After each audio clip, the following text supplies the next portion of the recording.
everyone, because this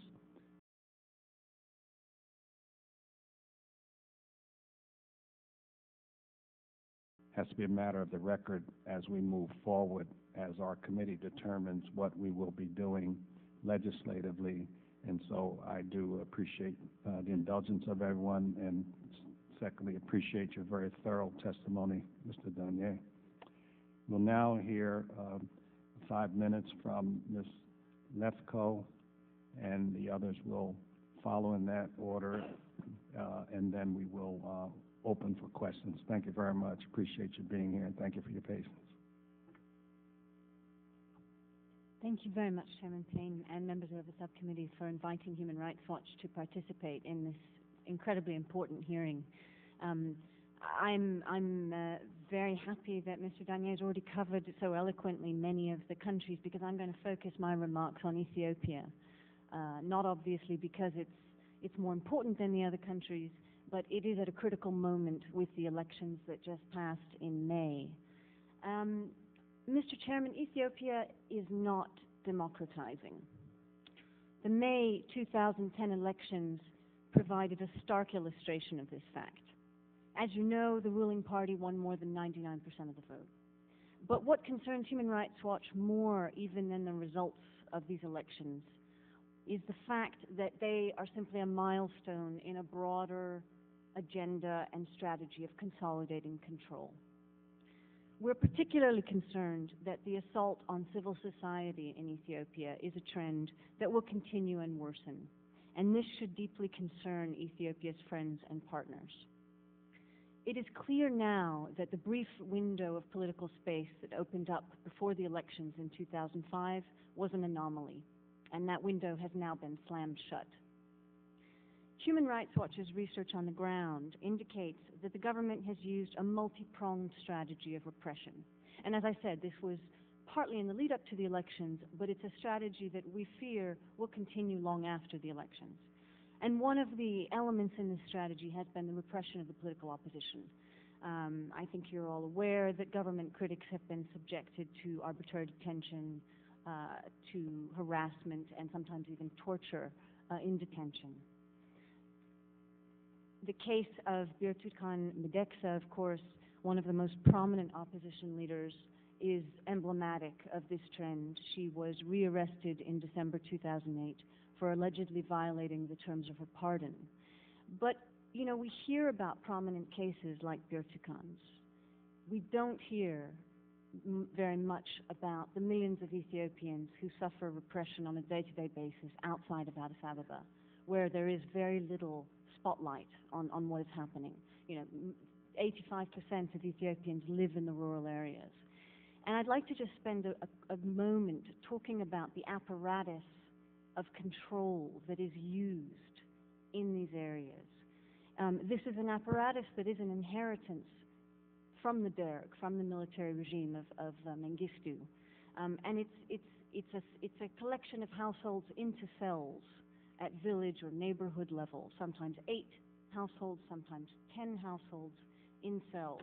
And these administrative structures, as you can imagine, they can be benign, but they can also be a very effective tool of surveillance and monitoring and control. And this structure, of course, is what was used very effectively in the lead up to the elections, but it's also a structure that will be there long after any electoral period is over.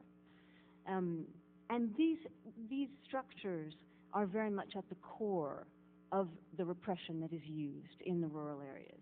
As one teacher told Human Rights Watch a few months ago when we were doing research in the country, you have to understand, he said, that at the grassroots level, everything is organized according to the EPRDF ideology. Everything is organized and controlled by cells. If you are opposition, you are excluded. And I think I'm stressing this because to understand the climate of fear that exists, that is sometimes not very tangible if you're visiting for a day or a week or even a month, but exists there and touches the lives of millions of Ethiopians on a day-to-day basis. I think to understand that is to understand how this strategy of repression works and succeeds. I'd like to just spend one moment mentioning, as I mentioned, the targeting of civil society, because I said this is a concern that is going to last far longer than any electoral repression. What we've seen in the last year, since the adoption of this very repressive NGO law, is basically the evisceration of independent civil society in Ethiopia. Most of the most prominent Ethiopian human rights activists have fled in the last year. The most prominent organizations have been gutted.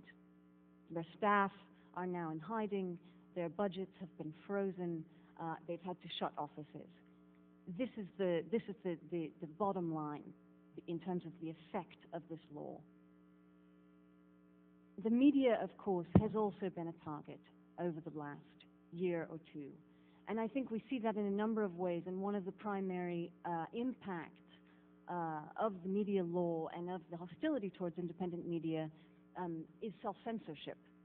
In fact, you see many, even the semi-independent press, will often not touch very sensitive subjects.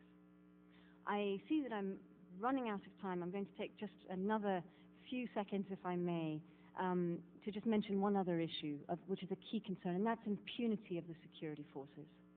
The Ethiopian military's record in dealing with the very real and legitimate security threats that Ethiopia faces is a terrible record. And as I said, the government faces genuine security issues, but the way that security forces have dealt with these threats has often been to indiscriminately attack civilians. And there's been utter impunity conferred on the perpetrators, be they in Gambella, be they in the Ogaden area of Somali region, or be they in neighboring Somalia. And this, I think, is an area of concern that the United States, as a friend and as an ally of Ethiopia, must press in the coming weeks and months. Accountability is at the core of a stable and viable partnership with Ethiopia. And that, of course, should be all of the shared goals of both the Ethiopian government, the U.S. government, and all of us here today. Thank you very much.